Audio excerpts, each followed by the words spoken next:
Hi viewers, Eric from Sonic. Today we have a very special product for you. It's the Apple CarPlay for Lexus. I know you guys been waiting a very long time for this. So it's finally here and we'll be doing a very first installation, showing you step by step on how to install it. And at the same time, after it's installed, we're going to be showing you how it works by demonstrating for you today. So let's get started. The first step is to get behind this screen. So to do that, we have to first remove this trim piece over here. There are 3 plastic screws that are holding it.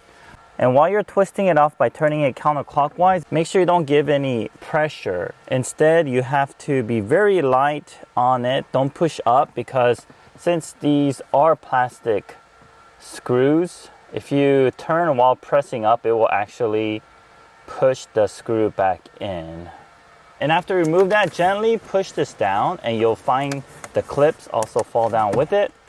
Okay, so what you're gonna do, you're gonna pull it out from this side and pull it this way. You wanna try not rubbing it on this side as much as you can, because it will scratch your interior a bit.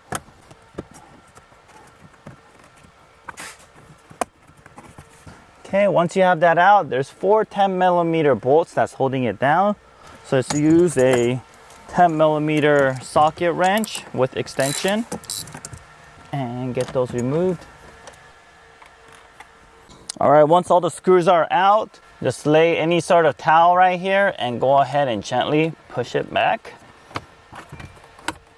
like this. And then now you have the back side of the screen exposed, and we'll be using both of the connectors. So after we have that removed, the next step is we're going to remove this part of the trim and have the radio out so we could access the connectors behind it. So first, how you want to do it is grab a hold of these 2 corners. You may need to use a panel removal tool on this, but you will be grabbing the inside corner and pulling it out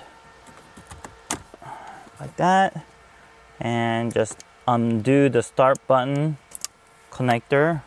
And then there's going to be 2 10mm bolts that you have to remove. Okay. And after you have this removed, go ahead and lay down a towel over here and you're gonna pull it out. Okay, bigger the better on the towel. Pull it out like that. Okay, now that we have access to these 2 connectors, let's go ahead and do the connections required.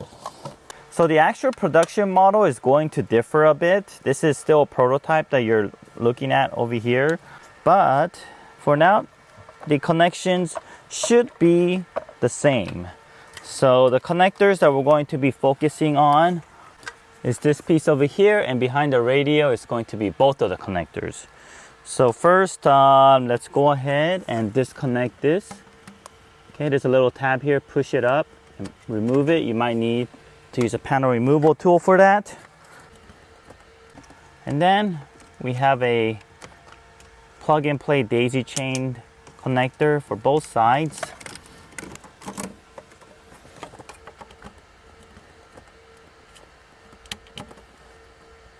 Okay, just like that. And then from here, we have to connect 2 things. Okay. Before we route all the wires to the back, let me just do a quick test.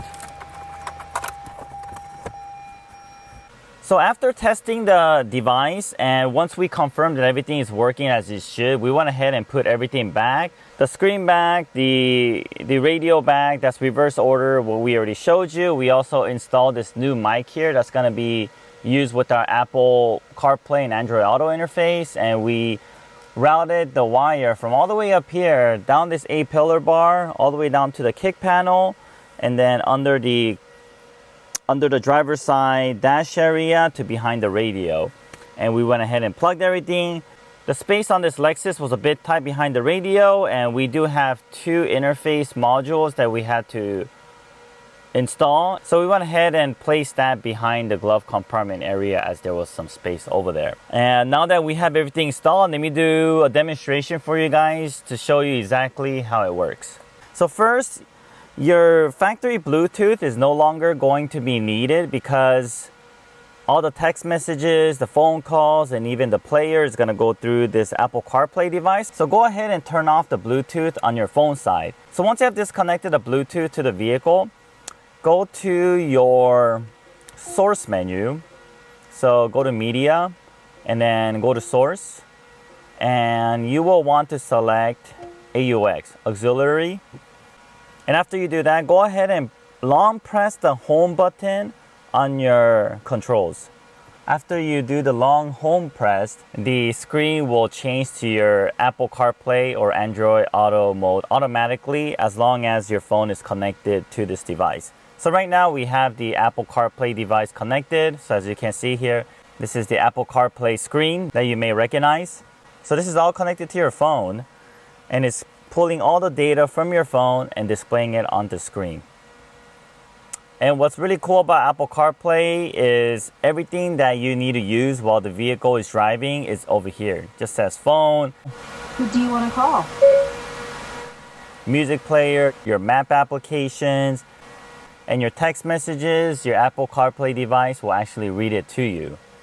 And if you have some podcasts that you listen to, it will automatically pull out the podcast data from your phone, and you can just play it from this Apple CarPlay device immediately. And at any time, if you want to go back to your original Lexus screen, you just give a home button a long press and it'll take you back.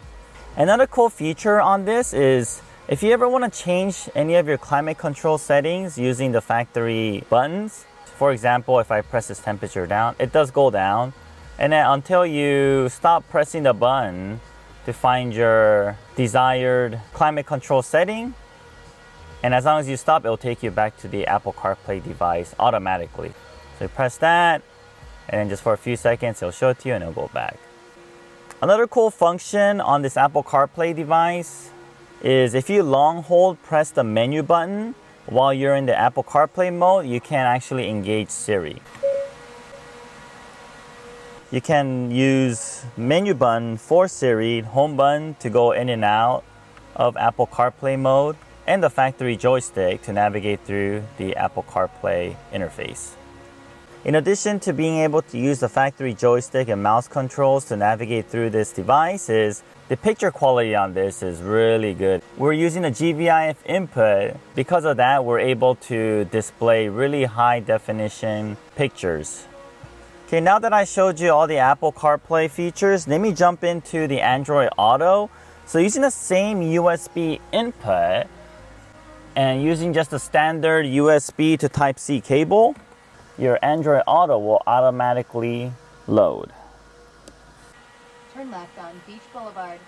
And just like the Apple CarPlay device, it will give you all the turn-by-turn direction, and of course all the sound and everything will come out through the factory speakers. Oh, another thing I want to mention is when nothing is connected to the interface, you do have a screen that just says system ready if you do go into the Apple CarPlay Android Auto mode. And once you connect your phone to it, whichever your phone is, then it will automatically load the appropriate application. Alright viewers, well thanks for watching our installation and demonstration on this Lexus GS for Apple CarPlay and Android Auto interface. If you have any questions, email us at info@bsonicusa.com, or you can comment below and I will reply to your messages. And don't forget to click that subscribe button below. Thank you very much.